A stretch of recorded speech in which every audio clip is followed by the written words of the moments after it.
Fala pessoal, tudo bem? Eu sou o Felipe Ruggeri, sejam bem-vindos a mais um podcast. Estamos aqui com Educação em Pauta. Hoje a gente vai entrevistar a Vanessa, que é professora bilíngue. Ela é neuroprofessora bilíngue. Vanessa, seja muito bem-vinda ao nosso podcast. Felipe, tudo bem? E aí, tá nervosa ou não? Tá Não, tranquila? Tranquila, tudo bem. Prazer em conhecê-lo, prazer em estar aqui no podcast. Ótimo. Ó, a gente sempre começa o nosso podcast pedindo para você contar um pouquinho da sua história. Como é que você ingressou nessa profissão? A gente estava conversando aqui nos bastidores conversando. Você disse que nada deu certo na sua vida até você se tornar professora, neuroprofessora. E depois a gente entra um pouquinho mais nessa parte técnica, que eu acho que o pessoal de casa deve ter algumas dúvidas também. Mas conta a sua história para a gente, Vanessa. Então, é uma longa história para até chegar aqui. Foi uma fase de superação. Então, quando eu falo que nada deu certo, mas tudo vai se encaminhando, a vida vai se encarregando de nos levar até o nosso propósito. Eu tive, assim, várias formações até chegar à formação que eu estou hoje. Na realidade, eu sempre quis ser médica, neurocirurgiã, meu sonho. Uma responsabilidade. A neurociência sempre esteve na minha vida, mas, enfim, eu tive uns intempéries na minha vida, então, assim, não me tornei médica. Então, aos 19 anos, eu me formei em técnica de enfermagem, fui trabalhar no hospital, trabalhei 6 anos, foi minha primeira formação. Tenho muito orgulho de ter trabalhado no hospital como técnica de enfermagem. Tive um excelente aprendizado, tanto pessoal, e cresci muito como ser humano e como profissional. E dentro desse processo também fiz faculdade de letras, porque não tive a oportunidade de me graduar em medicina, mas tive a oportunidade de estudar letras, porque sempre fui um amante da cultura, amante da linguagem, e assim, na minha família ninguém tinha graduação e eu sempre tive dentro de mim que eu precisava estudar, que eu precisava vencer na vida. E minha infância e minha adolescência não foram das mais fáceis. Eu vim de uma família que eu não tive apoio estrutural dos meus pais. Eu sofri rejeição e abandono pelos meus pais e, assim, muitas das vezes eu me peguei, assim, sozinha, sem apoio emocional. Então, assim, de uma certa forma, eu precisava, assim, provar para a minha família que eu precisava vencer na vida, sabe? Então, assim, eu tinha algo dentro de mim que os estudos fossem me dar isso. Então,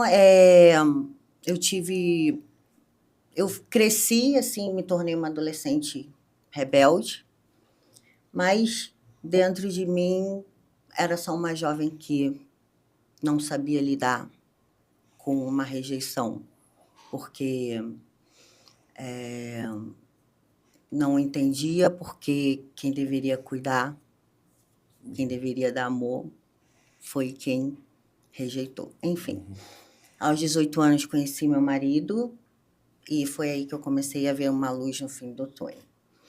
Mas sempre tive dentro de mim que eu precisava vencer na vida com os estudos. Enfim, não consegui fazer medicina, mas eu sempre tive amor pela linguagem e tive a oportunidade de estudar letras, português e inglês, mas nunca quis ser professora.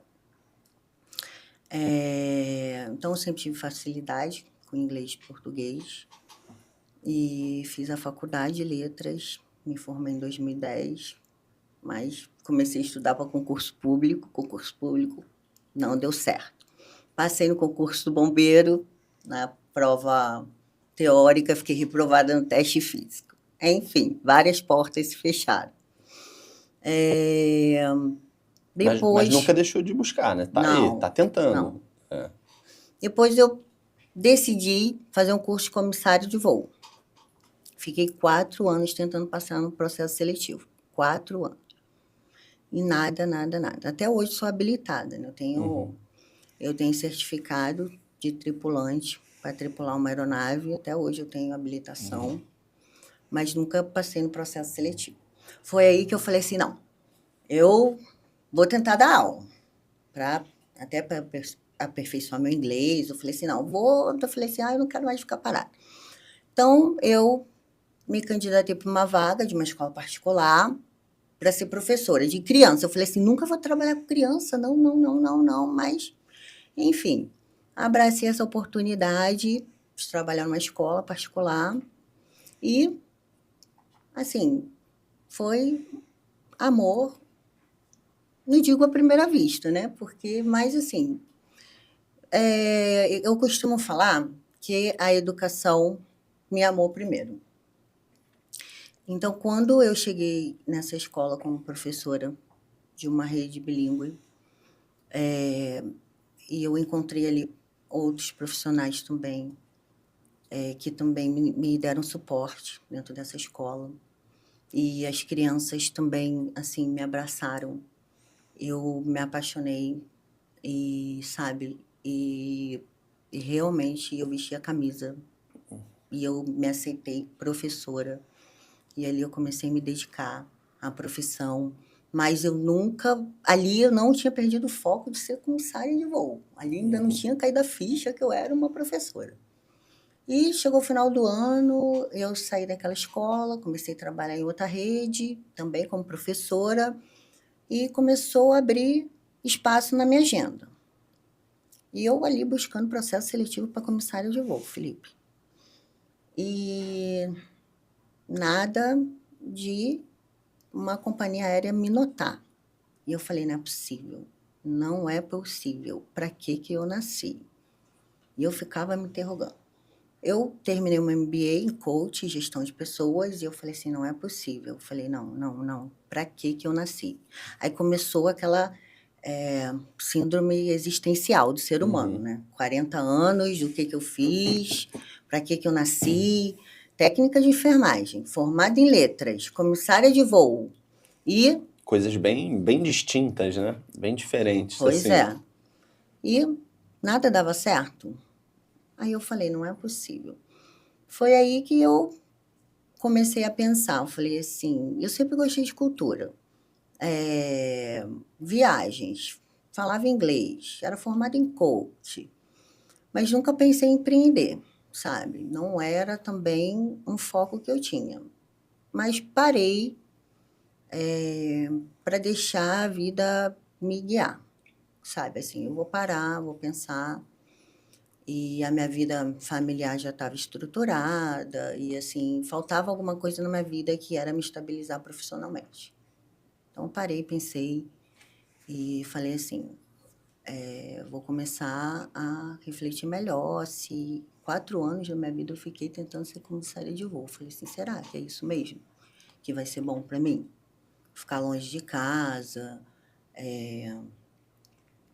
Então, eu parei, refleti, investi muito tempo, investi dinheiro. Então começou a abrir, eu estava nessa escola, começou a abrir mais tempo e eu falei assim, eu vou me inserir nesse mercado virtual. Mas assim, eu falei assim, o mercado da língua inglesa está saturado. Tem vários professores de inglês. E quando um aluno, uma pessoa procura aula de inglês, dentro do mercado virtual, aula particular, geralmente o aluno busca um professor nativo. Então, eu pensei assim, eu falei assim, se eu for empreender nesse mercado, eu vou usar a minha língua nativa. Eu vou me inserir no mercado da língua portuguesa. Eu nunca tinha dado aula de português, apesar de ser habilitada, de ser formada. Na escola, então, você estava dando aula de inglês? De inglês, eu era professora. Entendi. Professora de inglês. Isso, eu trabalhava numa escola bilíngue como professora de inglês. Então, minha experiência era como professora de inglês. Eu não tinha The experiência. book is on the table, não sei o que é aquilo, né? Eu não tinha experiência como professora de português. Então, assim, eu caí de paraquedas no empreendedorismo. E aí você começou a atacar esses alunos particulares, estrangeiros, aulas de português. Isso. Na realidade, eu comecei a preparar o campo primeiro, sabe? Eu comecei a estudar estratégias de mercado e eu comecei com a visão. Eu comecei a estudar o mercado internacional, eu comecei a fazer network com outros professores, que no caso a gente conhece o ensino do português como língua estrangeira como PLE, português como língua estrangeira. Então, eu comecei a fazer network com outros professores, comecei a me especializar, comecei a fazer workshop, cursos, porque não é a mesma coisa que você dar aula numa escola regular aqui no Brasil. Tá? Comecei a estudar sobre marketing, comecei a estudar sobre vendas e comecei a pensar em usar o inglês como ferramenta de trabalho. Então, assim, mas, por outro lado, bateu toda a insegurança, né? Eu não tinha capacitação, eu nunca tinha dado aula, não tinha material, eu não tinha nada. Então, assim, bateu toda aquela insegurança. Alguém tinha que ser o primeiro aluno, né? No particular. Você fala, mas cadê? Me mostra o seu histórico aí. Eu falei, não tem, você é meu primeiro aluno. Você lembra do teu primeiro aluno? Assim? Lembro, eu tenho minha primeira aluna até hoje. São 2 anos e meio de trajetória, eu tenho minha primeira aluna até hoje. Mas, assim,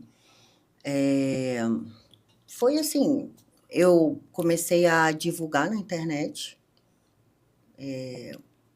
meu portfólio, né? Assim, minha apresentação pessoal. E tive uma procura de uma professora que já estava com a agenda dela cheia, e ela viu, e ela me indicou, sem me conhecer. Foi ali o acaso, sabe? Um acaso que não existe, né? Foi propósito. Era um propósito ali que tinha que acontecer, eu creio.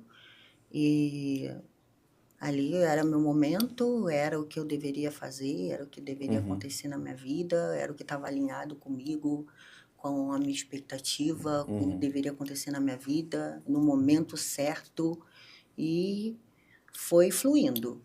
E você sente hoje que essa é a sua missão? Porque a gente fica nessa, né, de você procurou tantas coisas, e eu comigo tenho vários trabalhos. Inclusive esse é um deles, apresentador de podcast. Já trabalhei em TV, fui narrador, jornalista, já fiz de tudo, faço Uber, e falo muito, pego muito gringo como Uber. Então, treino meu inglês, treino meu espanhol, como tem argentino aqui no Rio de Janeiro, na Barra da Tijuca. Então, o pessoal adora, os argentinos adoram a Barra. Então, eu treino o meu portunhol, no caso, né? Mas não tenho medo de falar.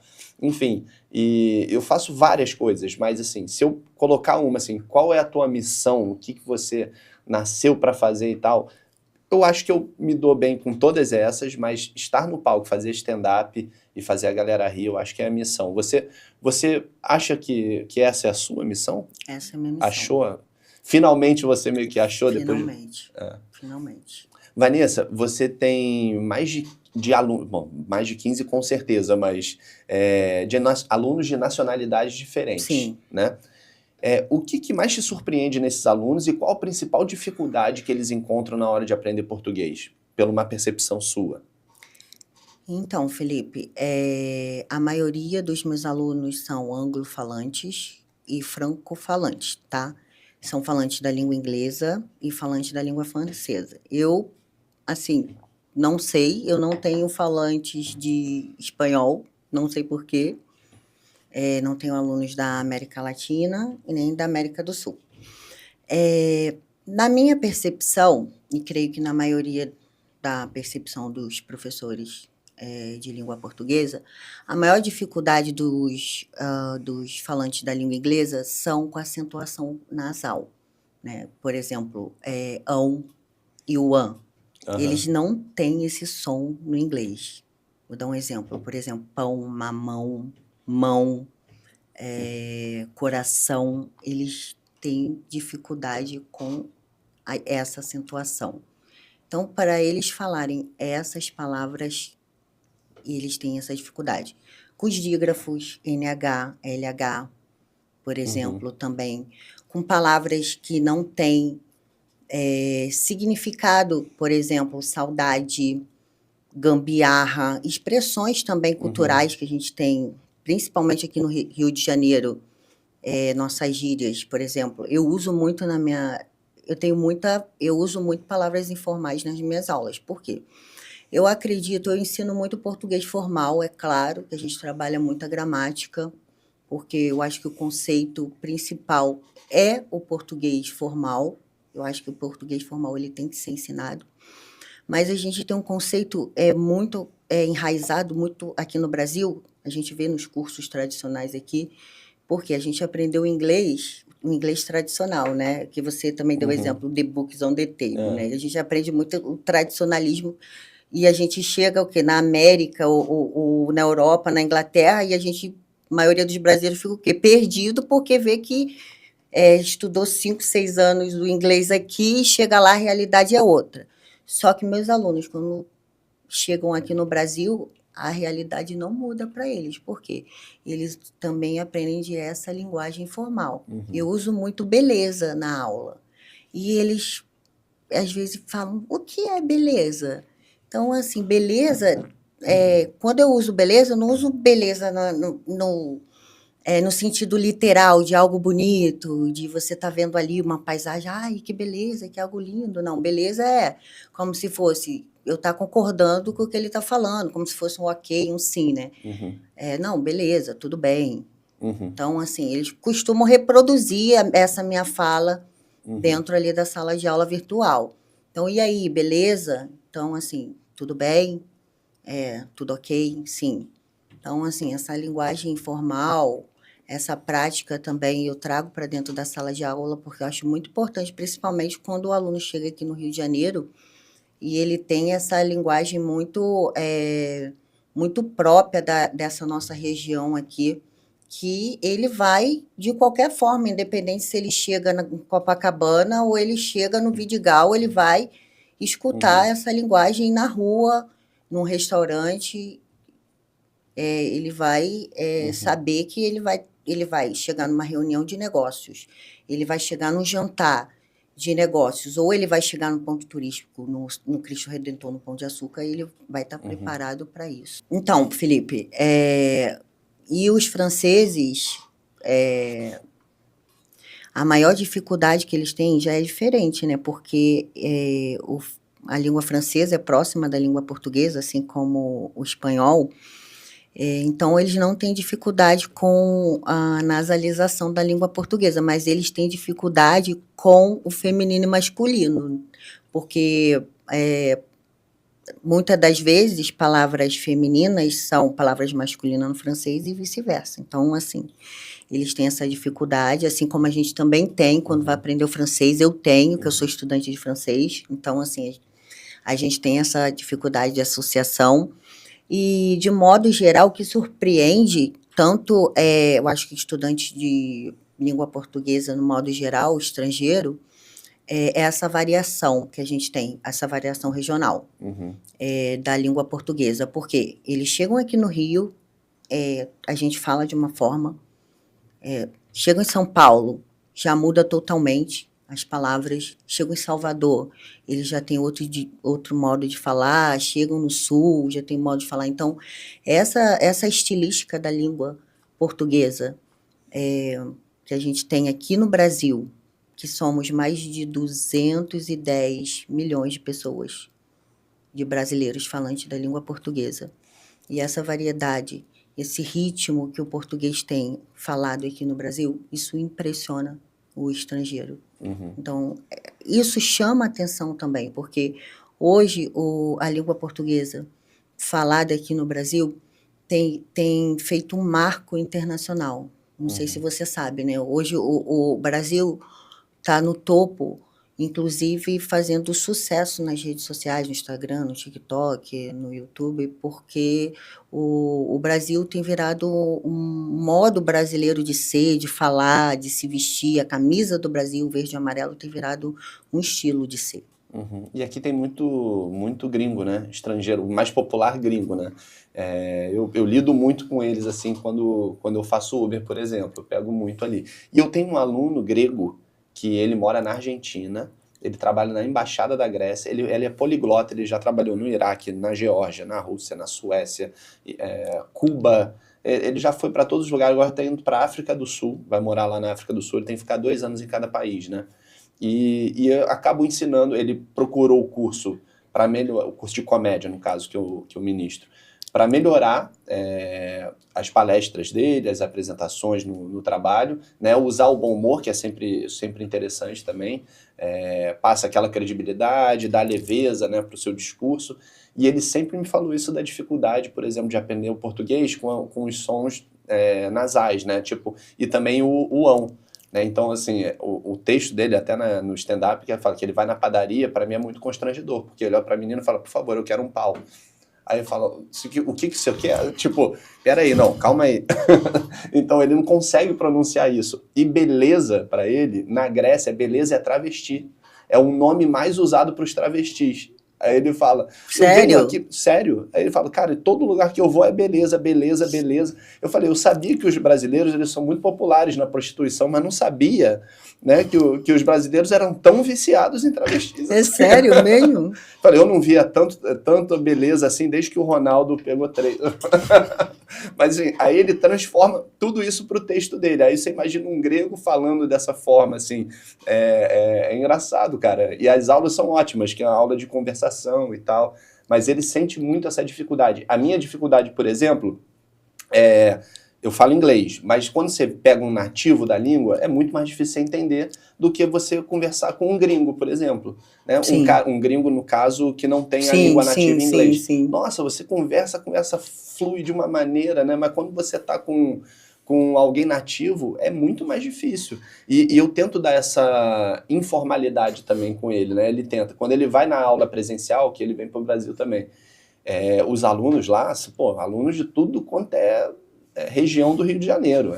Anchieta, Nova Iguaçu, Centro, Zona Sul, tem a galera que fala, cara, eu não entendo, não é que eu não entendo nada, mas assim, é muito mais difícil entender o que os outros falam, porque falam muito rápido também e tal, né? Enfim, quer fazer alguma colocação em relação a isso? Mas só para... que eu achei legal, assim, eu me identifiquei, né? Porque como eu tô lidando com essa situação... Então, a variação linguística do Brasil é muito rica, né? Então, assim, hoje, porque assim, há um preconceito muito grande, porque, assim, Portugal, o povo português acha que tem o monopólio do português correto, né? Mas, na realidade, não existe o português correto. O português é falado em mais de 9 países como língua oficial. Existe a gramática correta. Então, assim, a gramática correta é aquela que é aprendida na escola. Mas na parte da oralidade, que é aquela parte que a gente fala, é correto no Brasil, é correto no Rio de Janeiro, é correto em São Paulo, é correto em Portugal. Então, assim, é o que a gente fala, que a gente explica que, assim, é o que é aceitável. A língua portuguesa é uma língua viva e é o que a gente consegue. A língua, ela é algo que a gente costuma falar, que a língua ela é socioemocional. Tudo se baseia da língua. Tudo vem da educação, tudo vem da linguagem. Então, a língua é a ponte para tudo. A língua é a ponte para você fazer uma conexão. Sem a língua, você não consegue nada. Certo? Então, sem a língua, você não consegue construir uma sociedade, você não consegue construir nada. Por exemplo, quando eu alfabetizo crianças, filhos de brasileiros que moram fora, como que essas crianças conseguem construir uma afetividade com, por exemplo, os avós que moram aqui no Brasil, se a língua for uma barreira. Uhum. Então, tudo parte da língua. Uhum. Então, assim, o que adianta saber a gramática e não saber a oralidade? Exato. Então, assim... É mais a comunicação ali no caso, né? Com certeza. Vamos dar sequência aqui. Como o seu estudo em neurociência da aprendizagem na USP, né, impactou assim na forma de você ensinar? Então, a neurociência tem mudado muito, não só o meu conceito de ensinar a língua portuguesa, assim, mas tem mudado e impactado a didática e o conceito de modo geral dentro do aprendizado a nível mundial. Por quê?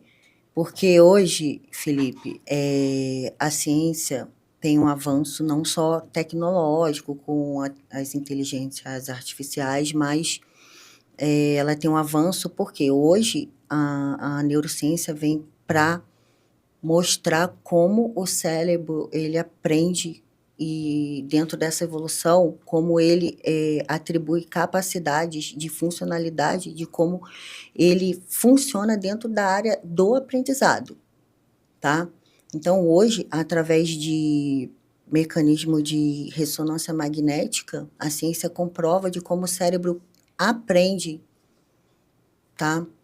Como o cérebro trabalha, né? Como toda essa funcionalidade funciona através de estudos de ressonância magnética, como o cérebro funciona ali dentro da área do aprendizado.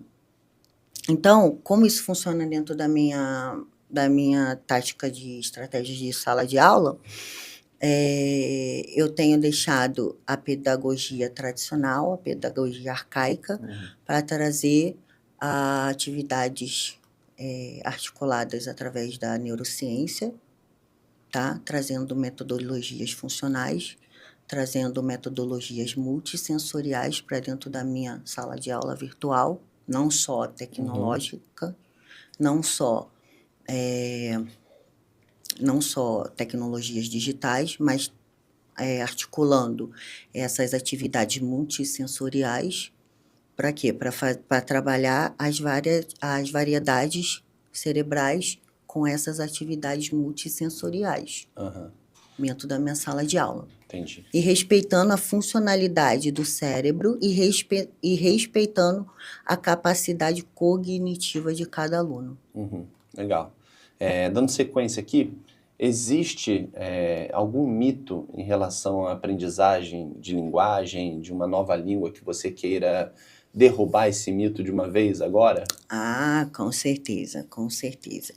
Principalmente aqui no Brasil, certo? Então, aqui no Brasil, existe um preconceito muito grande que uma criança não pode ser alfabetizada em 2 línguas simultaneamente, certo? Agora que está vindo esse conceito do bilinguismo, de escolas de bilíngues aqui no Brasil, há pouco tempo, há alguns anos, mas que, assim, a maioria dos brasileiros, inclusive brasileiros que moram no exterior, tem essa... Eu não vou usar essa palavra preconceito, tá? Eu vou usar a palavra desinformação. Tem essa desinformação de que acha que as crianças têm essa incapacidade de ser alfabetizadas simultaneamente em 2 línguas. Alguns países, como a Noruega, por exemplo, eu cito a Noruega porque eu tenho algumas crianças que moram na Noruega, como alunos, filhos de brasileiros, que são alfabetizadas em 3 línguas, por exemplo, porque são alfabetizadas por mim na língua portuguesa, por exemplo. E são crianças que super se desenvolvem no processo de alfabetização na língua norueguesa, na língua inglesa, que também são alfabetizadas na escola, e são alfabetizadas por mim na língua portuguesa. Só que, Felipe, por exemplo, eu tenho um aspecto diferente. Por mim, eu respeito o processo de alfabetização da língua materna, quer dizer, eu sigo eu sigo o processo de alfabetização. Por exemplo, quando eu alfabetizo uma criança na língua portuguesa, eu não passo além do processo de alfabetização da língua materna. Por exemplo, eu não avanço além do processo. Eu não creio que isso prejudicaria o processo da língua materna dessa criança na escola, por exemplo. Mas eu respeito isso, porque eu acho que a alfabetização da língua tem que ser simultâneo. Então, assim, eu tenho uma aluna na Noruega, que ela é alfabetizada no norueguês, e ela está sendo alfabetizada no inglês também na escola, e ela é alfabetizada na língua portuguesa por mim, e ela na realidade, é trilíngue, e esse processo só ajuda ela ali a dominar não só as 3 línguas, mas como manter o cérebro dela ali ativo e evitar doenças precoces, como doenças degenerativas cerebral, Alzheimer, futuramente quando ela estiver na fase adulta. Que legal. Como é que você trabalha a confiança dos seus alunos estrangeiros, né, para eles conseguirem perder um pouco esse medo ou a vergonha de falar no dia a dia? Então, Felipe, na maioria das vezes, isso eu trago também conceitos da ciência. O que acontece? A neurociência já provou também que o que acontece? Um aluno motivado é um aluno que consegue ter um aprendizado mais eficiente, tá? Então, hoje, a disciplina que a gente trabalha dentro da neurociência é a neurodidática, a neuroeducação. É a disciplina que trabalha a parte da neurociência dentro da educação. Foi comprovado, através de estudos científicos, que a neurodidática, inserida dentro desse campo, trabalha a parte motivacional, que está dentro do nosso sistema cerebral, que chama sistema límbico, que trabalha todo o nosso sistema recompensatório, através da liberação de neurotransmissores, através da liberação de dopamina, de serotonina, tá? E trabalha simultaneamente com o nosso sistema cognitivo, que é o nosso sistema do aprendizado. Então, quando a gente, dentro da neurodidática, associa o nosso sistema límbico com o nosso sistema cognitivo, o aprendizado é mais eficiente. Então, como é que a gente faz dentro do campo do aprendizado? A gente trabalha com o aluno, motivando o aluno ali dentro dentro da sala de aula. Trazendo o quê? Trazendo atividades que vai fazer o aluno estar motivado, tá? Trazendo um campo que o aluno seja motivado a estar ali, trazendo acolhimento para o aluno, trazendo um campo que deixa o aluno ali à vontade, trazendo ali, deixando o aluno à vontade, trazendo ali um ambiente motivador, acolhedor, e fazendo com que o aluno possa ser ele.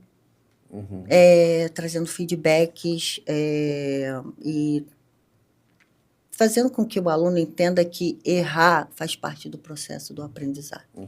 E que não tem problema nenhum o aluno errar. E a prática leva à perfeição. Então, tudo isso transforma o aprendizado.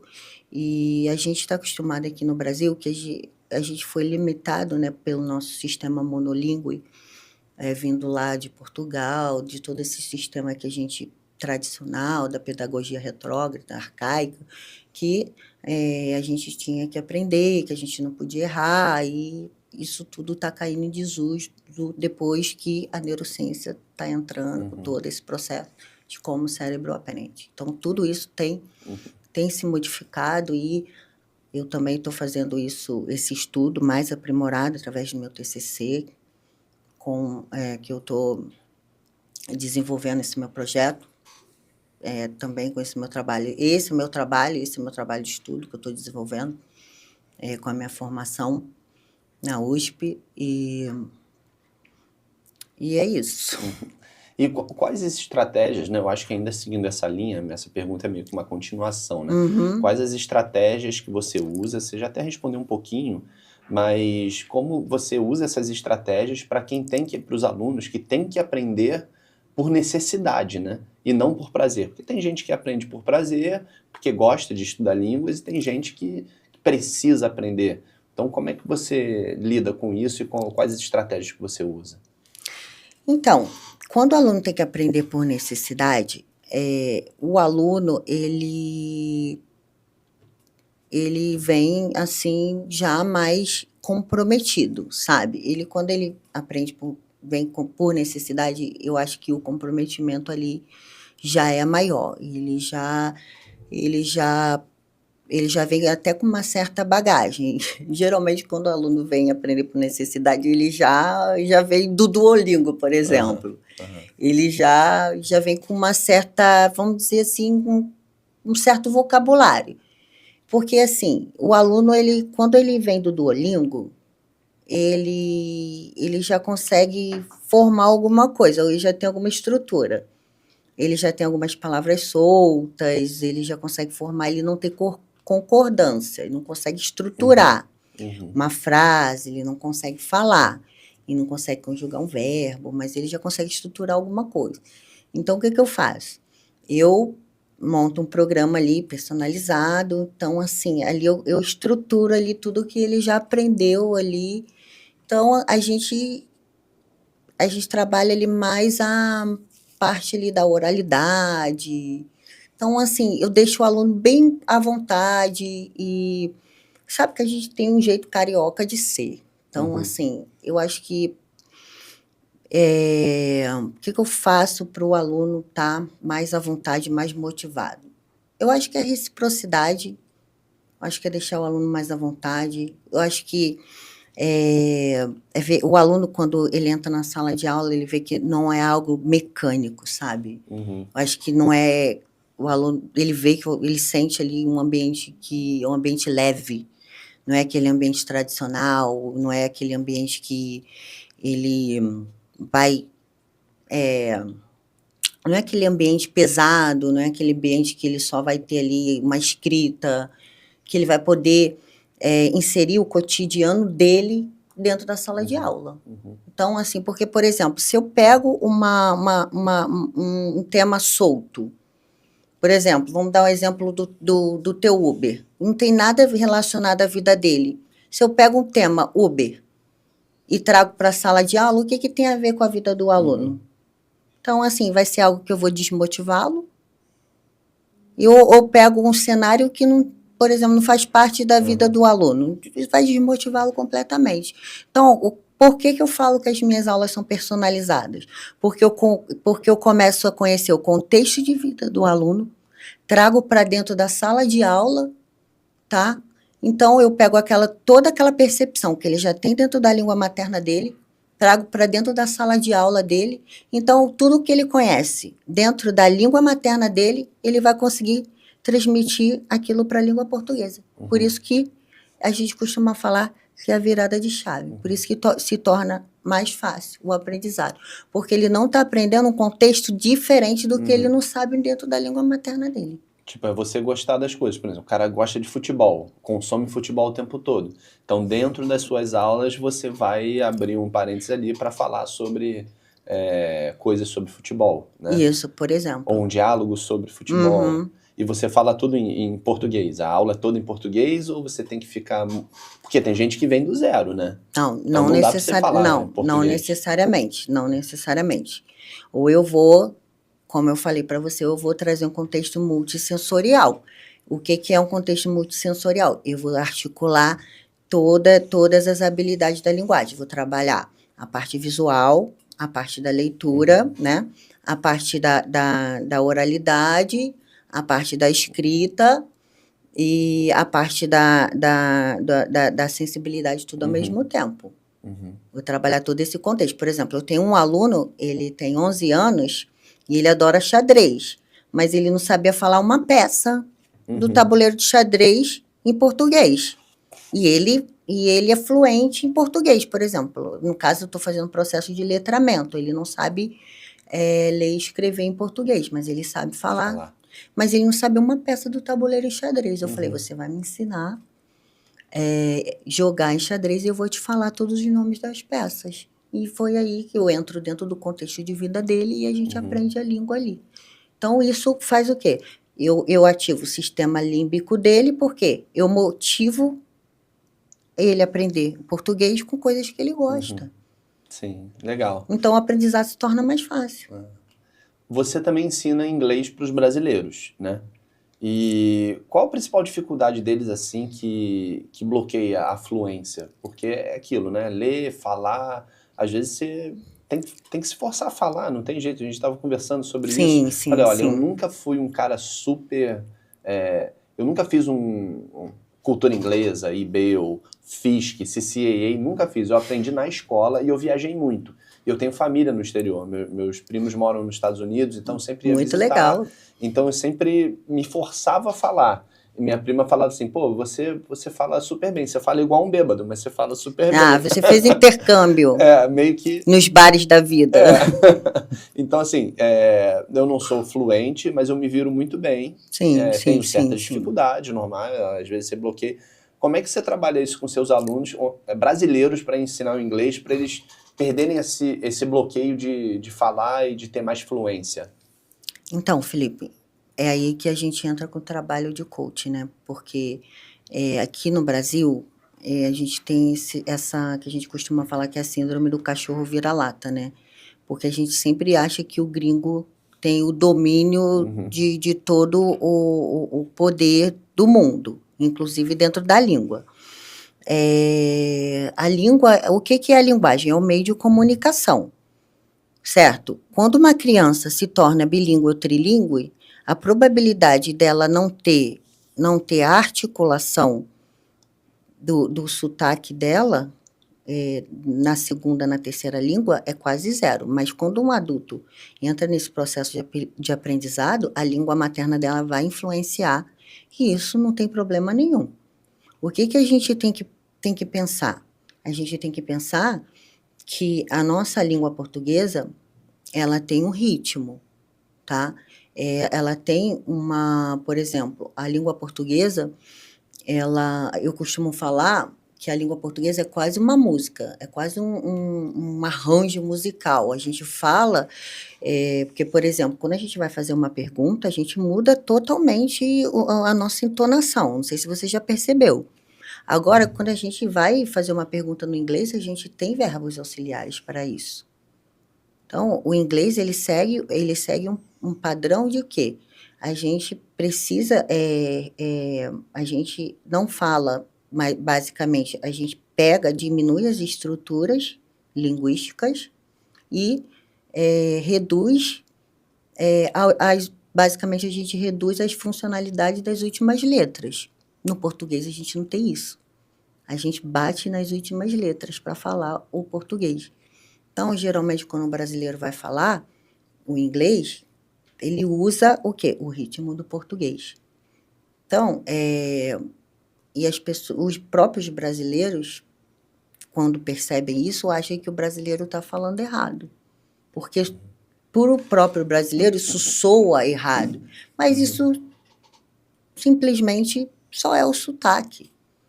E isso não tem nada de errado, sabe? E geralmente o brasileiro percebe isso como errado, mas o importante da língua é você conseguir se comunicar, passar informação e se fazer entendível, tá? É você conseguir passar informação e a pessoa conseguir entender você. Você falou que a Uber lida com todo tipo de estrangeiro, e o estrangeiro, quando vem ao Brasil, não está nem aí se ele está concordando com o verbo, se ele está usando o artigo certo, sabe? E ele quer se comunicar, ele quer comprar ali o que ele conseguir, ele quer pegar o Uber dele, ele quer passear, e é isso, e a língua é isso. Eu creio que, assim, você consegue se aperfeiçoar, sim, mas a exposição à língua é a melhor coisa que você tem que fazer para aprimorar. Então, assim, o brasileiro, ele tem medo de se expor, não pelo próprio gringo, mas pelo julgamento do próprio brasileiro, que isso que é é o mais triste, sabe? O brasileiro, em vez de dar apoio para o próprio brasileiro, não, é o brasileiro que julga o próprio brasileiro. Tá sempre julgando, brincando, né? Inglês Joel Santana. O Joel Santana, inclusive, virou uma referência do inglês ruim, né? Imagina você virar garoto propaganda de um curso de inglês do Joel Santana. Qual a credibilidade que você vai passar no, né? Ainda tem, pô, muito interessante isso, meu. Mas ele conseguiu se comunicar. Mas isso daí, total, conseguiu, sem dúvida nenhuma. Do jeito dele lá, mas conseguiu. Eu não sei se os estrangeiros entenderam, mas os brasileiros entenderam tudo, com certeza.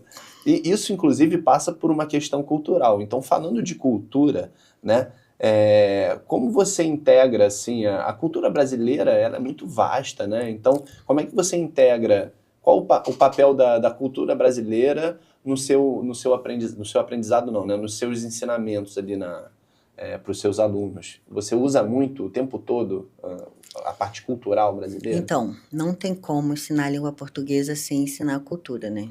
Então, para mim está tudo interligado, porque quando um estrangeiro ou até um filho de brasileiro vem aprender a língua portuguesa, não tem como você ensinar a língua portuguesa sem falar da cultura, sem falar da diversidade, sem falar do povo indígena, sem falar da nossa diversidade, da nossa miscigenação, não tem como.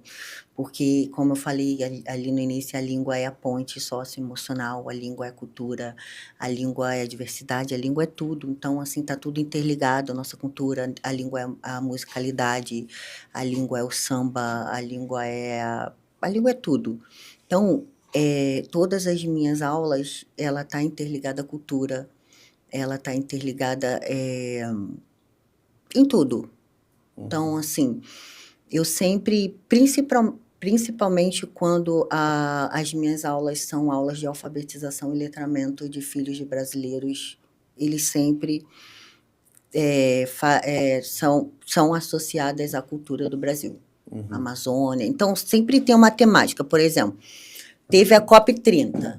Então, assim, tema da semana das minhas aulas foram a COP30. Então, a temática bateu em cima da COP30.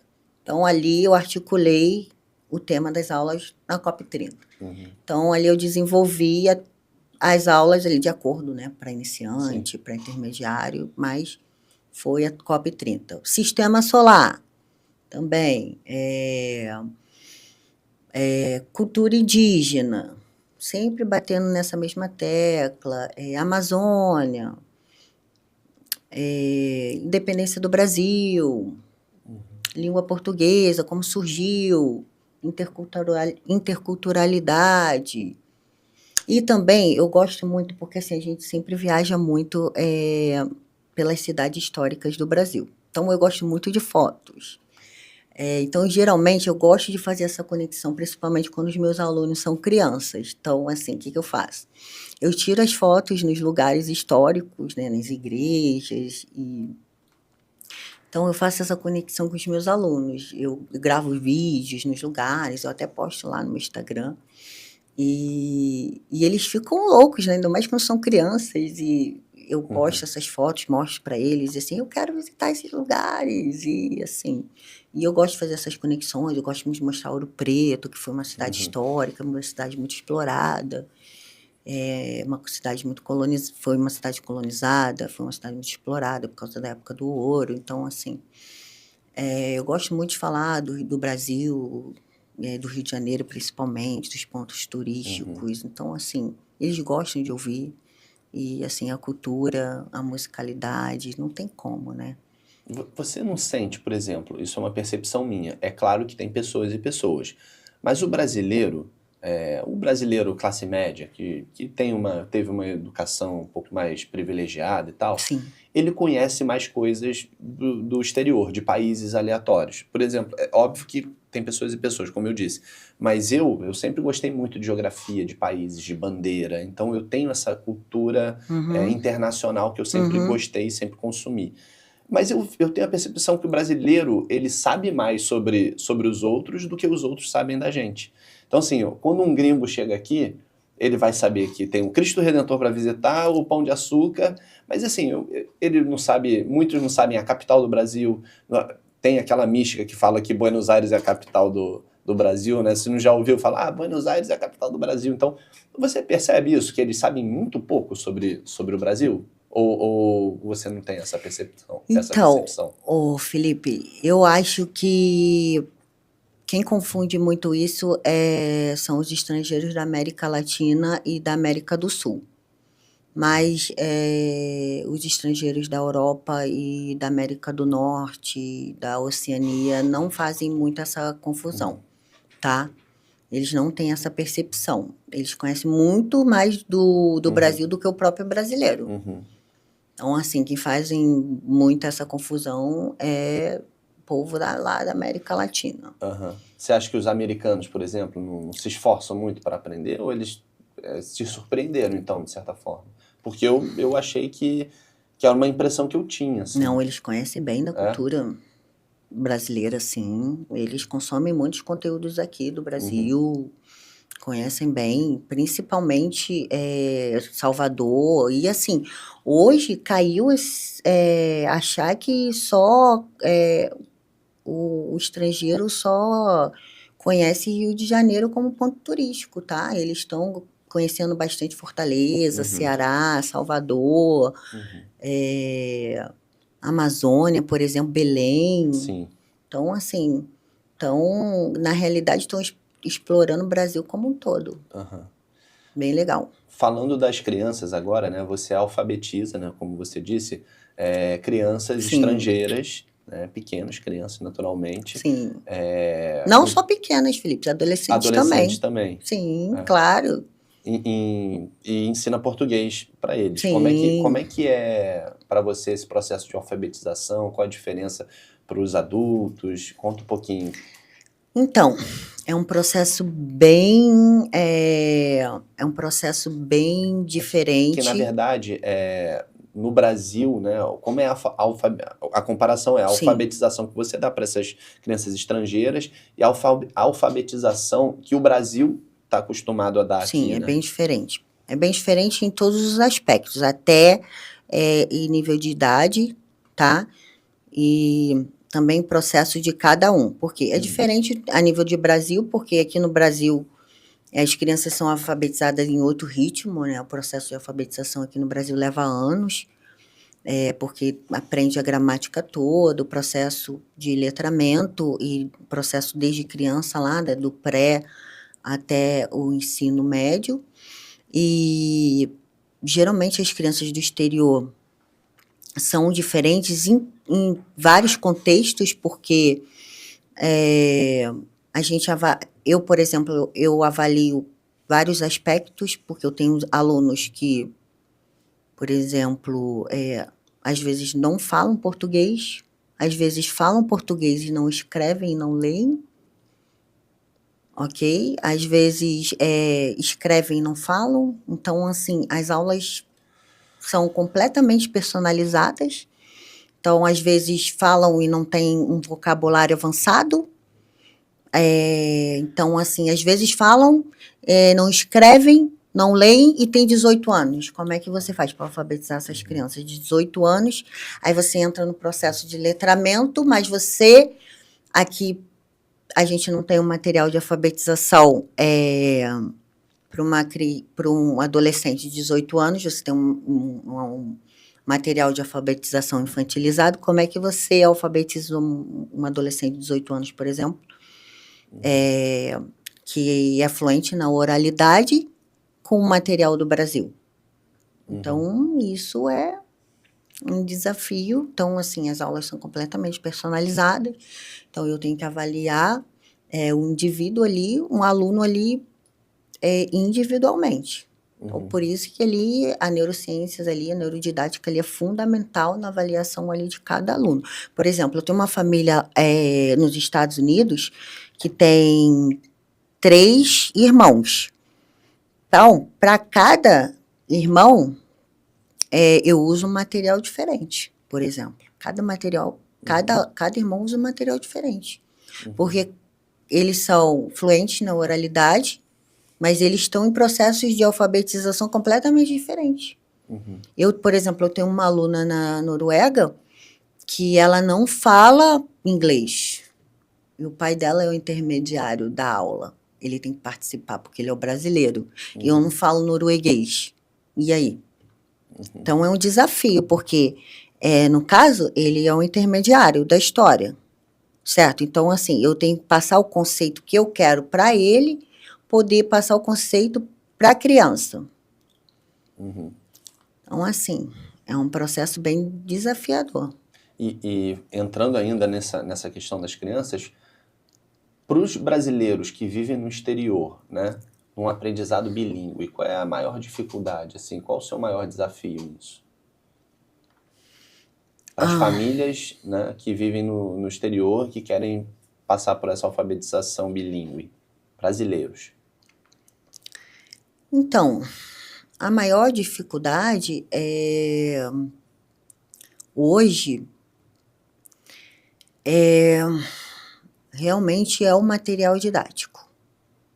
É o material didático e personalizar o material didático e fazer com que eles entendam que o processo de alfabetização na língua portuguesa não vai atrapalhar a criança no processo de alfabetização na língua materna na escola. São os dois. Sabe? Hoje, eu, além de ser professora, neuroeducadora, né, porque eu uso esse pseudo de neuro, porque eu me formo agora em neurociências do aprendizado. Além de coach, eu também sou desenvolvedora de material didático e pesquisadora. Então, assim, a maior dificuldade hoje é fazer com que o pai entenda que, e a mãe, né, claro, a família, no modo geral, que esse processo não vai atrapalhar a criança no desenvolvimento da alfabetização da língua materna. Como eu te falei antes, né? Que a língua é só uma ponte. Porque, por exemplo, essa criança que eu te falei, que o pai é carioca, que eu dei o exemplo, a família, a avó é carioca também. Quando eles vêm passar férias todo ano aqui no Rio de Janeiro, eu tive a oportunidade de conhecer a família. Inclusive, a mãe é alemã e ela fala português. A gente conheceu, eu e meu esposo conhecemos ela aqui no Rio de Janeiro, a família. E a criança, ela fala português também? Não, ela está sendo alfabetizada. Então, assim, agora ela está no processo de entender mais do que falar, tá? E a avó é carioca, né, brasileira. Então, assim, como que consegue criar um afeto, um sentimento, se, como eu falei, a língua é uma ponte? Você está entendendo como a língua tem uma conexão emocional também na vida das pessoas? Deve ser muito difícil, assim, para os imigrantes, né? Porque, por exemplo, na Noruega, essa criança, ela na escola vai aprender norueguês, provavelmente o inglês. Sim. Né? Em casa, ela tem o alemão da mãe e o português da família do pai. Então, assim, não bate uma confusão ou o cérebro dela ainda é muito limpo para assimilar tudo isso? Sim, mas no caso, assim, a mãe, ela fala o norueguês, então, assim, ela não tem essa confusão do alemão, tá? No caso, assim, eles lidam em casa com o norueguês, o inglês, que ela é alfabetizada na escola também, e o português. Não bate essa confusão, porque, como eu expliquei, né, nessa idade, ela tem uma sinapse neural mais ativa, né? Os neurônios dela estão limpos, que a gente chama na neurociência de plasticidade cerebral. O cérebro, ele está ali mais ativo com esses neurônios. Então, a capacidade de desenvolver um aprendizado mais eficiente nessa faixa etária de idade, de ser bilíngue, trilíngue, de um aprendizado de um modo geral, em línguas ou outras atividades, é mais eficiente nessa faixa etária de idade. A ciência comprova isso. Você também faz mentoria para outros professores que querem internacionalizar as suas aulas, né? Qual o passo a passo, né? Qual o primeiro passo e os outros que você precisa ensinar para eles poderem ter um sucesso nessa carreira? Então, Felipe, nessa minha trajetória de empreendedorismo, que eu estou aí com 2 anos e meio, até desenvolver minha identidade visual, eu estou com o Portuguesando for Gringos, há 2 anos e meio que eu desenvolvi essa minha identidade. Eu estou com o Prof. Empreende, que foi essa mentoria que eu estou desenvolvendo para professores que querem internacionalizar seus negócios e até se inserir no mercado de trabalho aqui dentro do Brasil como empreendedores. Eu, como comecei do zero, como eu te falei, eu fui estudando, me aprimorando mesmo sozinha, como eu te falei, eu fui assim, me capacitando mesmo sozinha, fui buscando informações. Então, o Prof. Empreende, que é o meu novo empreendimento aí que eu estou lançando, que é essa mentoria. Eu desenvolvi esse programa para professores que querem empreender, se internacionalizar. Então, assim, o primeiro passo eu digo que é se interiorizar. Porque hoje, o que eu tenho visto? Professor, no Brasil, o que me fez ir ter essa visão empreendedora? Como eu falei para você, eu nunca quis empreender. Não é que nunca quis, nunca foi meu sonho, meu ideal. Certo? Nunca idealizei isso, nunca tive isso como vontade. Mas a vida foi me conduzindo. Tudo na minha vida, a partir de quando eu parei, me interiorizei, foi uma condução, foi um propósito. Eu acho que o primeiro passo é você se interiorizar, sabe? Você se perceber. Então, quando eu criei essa mentoria, e quando eu comecei a empreender, eu tive a visão de que hoje a língua é a ponte, a língua é a base. Nada vem sem educação. Por que eu falo isso? Porque sem a ponte, sem a ponte, você não é nada. Sabe? Sem a língua, você não consegue nada. Sem você se comunicar, onde que sem você se comunicar você chega? Você é o que sem a comunicação? O que você faz sem a comunicação? Você é comediante, você é Uber. Se você não se comunicar, você chega aonde? Você não chega a lugar nenhum. Então, tudo parte do princípio da educação, sabe? Se você não consegue se comunicar, você não consegue comprar um pão na padaria. Então, hoje, assim, eu acho que a classe dos profissionais de educação, eu digo de modo geral, não estou falando nem da língua portuguesa e nem da língua inglesa. Então, assim, é muito desvalorizado. Então, hoje, quando eu decidi empreender e decidi criar esse programa, eu acho que o primeiro passo é se interiorizar, se perceber e se valorizar. Então, assim, o que você quer da sua vida? Sabe? Então, eu percebi que hoje o professor é desvalorizado, sabe? Tem uma demanda muito grande, principalmente dentro de escolas particulares, e creio que eu conheço professores de escolas públicas também, que tem uma demanda muito grande e hoje em dia tem muito, como é que eu vou explicar isso? Uma sobrecarga mental, emocional também muito grande e com isso tem desenvolvido ansiedade, alguns distúrbios neurológicos. Então, assim, não tem conseguido... Como é que eu vou explicar isso? Partir do princípio de ter uma vida mais saudável, ali,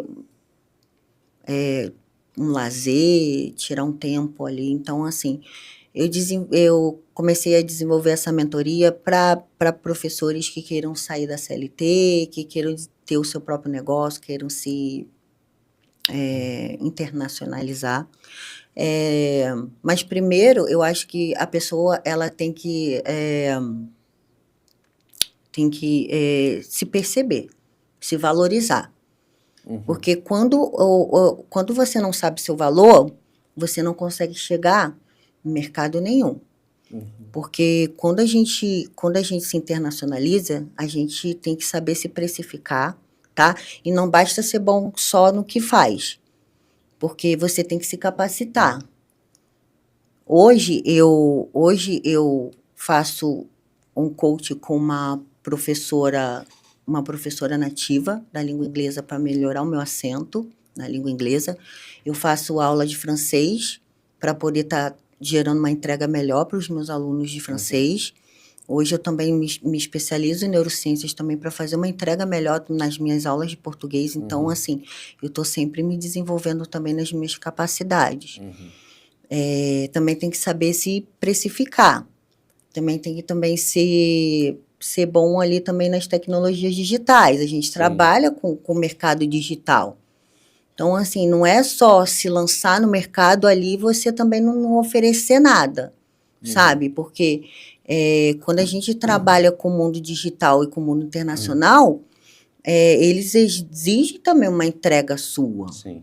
Então, assim, quando eu desenvolver essa mentoria, é uma capacidade também de você saber ali o primeiro passo, o segundo passo e o terceiro passo. Então, ali é uma proposta de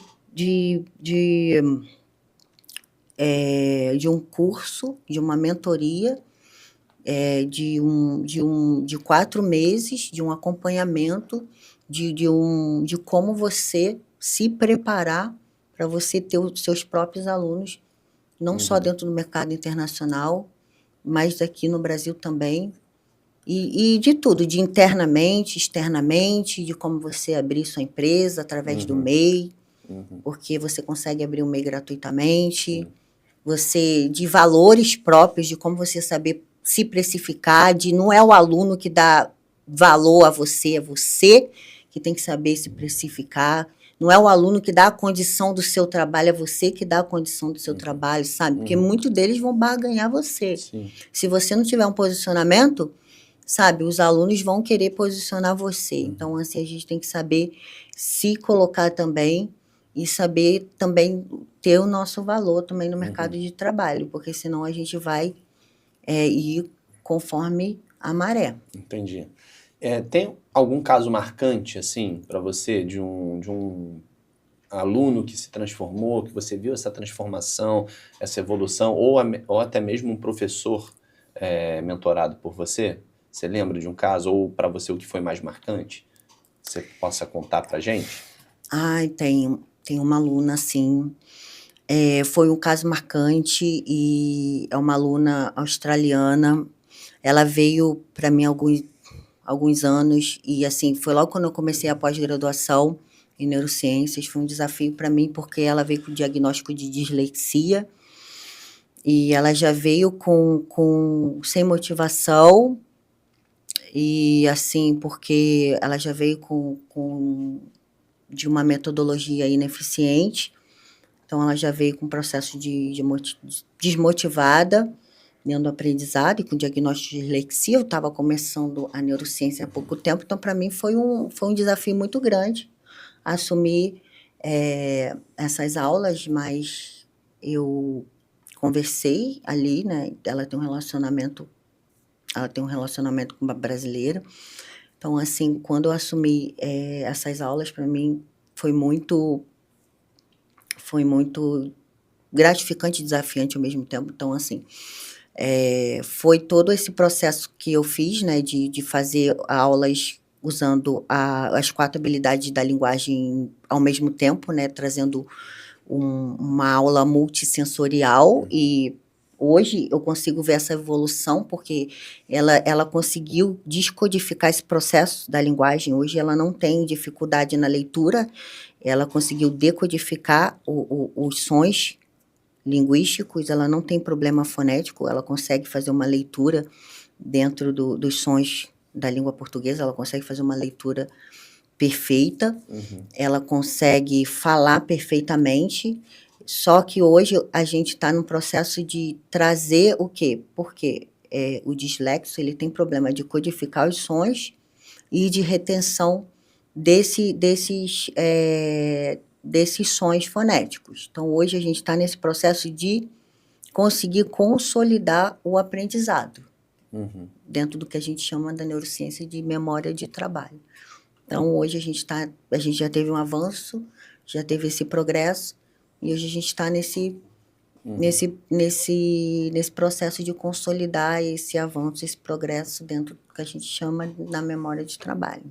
Show de bola. Ó, última pergunta. Está chegando aqui no final do nosso podcast. Queria agradecer a sua presença.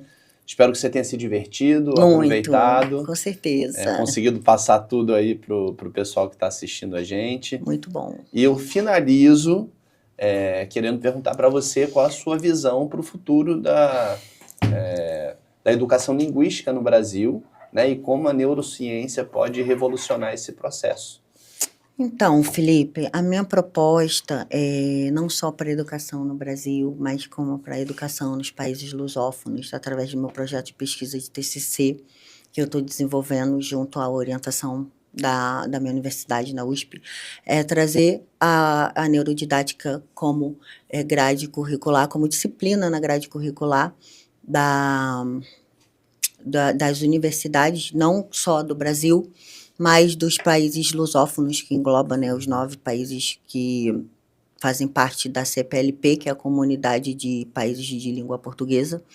Para quê? Para a gente quebrar esse padrão monolinguístico da pedagogia arcaica, da pedagogia tradicional, porque a gente já viu a duras penas, né, até no nosso processo de educação base, que não funciona mais sozinha. Então, assim, trazer a neurodidática para dentro das universidades dos países lusófonos, para a formação dos novos professores, para trazer esse campo de conhecimento para a formação dos novos professores, para que os novos professores, para que os novos profissionais saibam lidar com a ciência, saibam lidar como o cérebro funciona, saibam lidar com metodologias ativas, saibam lidar melhor com crianças, com adolescentes neurodivergentes, saibam lidar com a funcionalidade do cérebro, saibam lidar melhor com as pedagogias que hoje funcionam, com materiais, com coisas que funcionam melhor dentro de sala de aula do que com a pedagogia que hoje a gente vê como retrógrada. E para finalizar, então, queria que você passasse suas redes sociais, como o pessoal pode te encontrar. Fala para a câmera ali, para quem está assistindo, Instagram, enfim, passa o seu recado final aí para a galera, por favor. Quem quiser me encontrar nas redes sociais, o meu @ é theprof.from.rio, tá? O link tá lá na bio do meu site, o meu e-mail também, meu WhatsApp, o meu LinkedIn, tá tudo lá na bio, tá bom? Foi um prazer estar aqui com vocês. Eu encontro vocês lá nas minhas redes sociais. E é isso. E é isso. Até a próxima. Obrigado, Vanessa. Obrigada, Felipe. Valeu, foi um prazer. Mesmo. Foi um prazer conversar com você. A gente vai ficando por aqui. O Educação em Pauta volta nos próximos episódios. Fica ligado. Deixa um likezinho aí pra gente e fica ligado para acompanhar os próximos convidados, tá bom? Um abraço. Tchau, tchau.